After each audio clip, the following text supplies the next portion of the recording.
The party information sheet may vary depending on your county. For training purposes, we are using the version from Orange County. This form provides the clerk of court with essential information about the parties involved in the case, ensuring that your file is set up accurately. Here's what you'll need to complete. First petitioner section. Enter your personal details, including your name, address, phone number, and any other required information. Second respondent section. Fill in your spouse's details, including their name, address, and contact information. 3. Marriage information. Provide details about your marriage, such as the date and location of the wedding. Children's information. List the names of any children shared by both the petitioner and the respondent, along with any other relevant details requested. This form is critical for ensuring that all parties and relationships are clearly identified in the court's records. Be thorough and accurate to avoid delays in processing. This document has been pre-printed with all the information of the non-lawyer. You are required to complete your caption as designed. 1. Check the appropriate box to indicate whether you can or cannot read English. 2. Date and sign the document.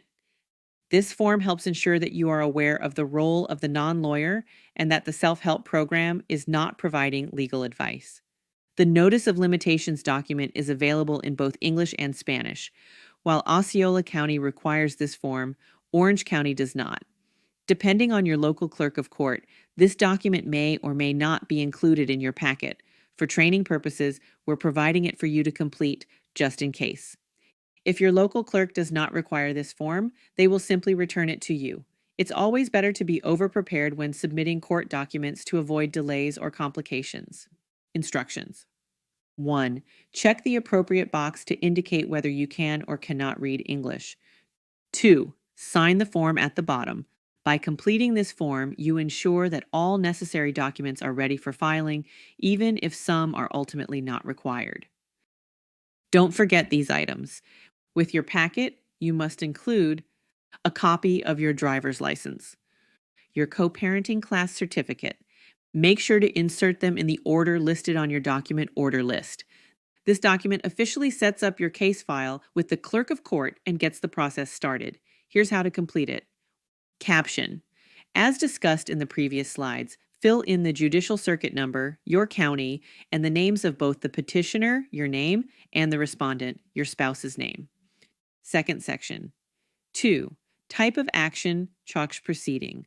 For an uncontested divorce, always check box A. Initial action petition to indicate that you are filing the initial case. Third section 3. Case type. Identify the type of case. If the case could fit into multiple categories, choose the one that most clearly defines it. For an uncontested divorce, always check box B. Dissolution of marriage. By completing the civil cover sheet accurately, you ensure your case is set up properly from the start, avoiding unnecessary delays or confusion with the clerk of court. In this section, you need to inform the court if there are any related cases involving the petitioner, respondent, or any children born of the marriage. Here's how to handle it. If there are no other cases involving the parties or children, check the box that says no. This is the typical scenario in an uncontested divorce. If there are related cases, check the box that says yes and file a separate form called Notice of Related Cases. The Notice of Related Cases form will detail the nature of the other cases, and we will cover how to complete it in another section of this course. Providing accurate information in this section ensures the court is fully informed about any connections between your case and other legal matters, helping to avoid delays or conflicts.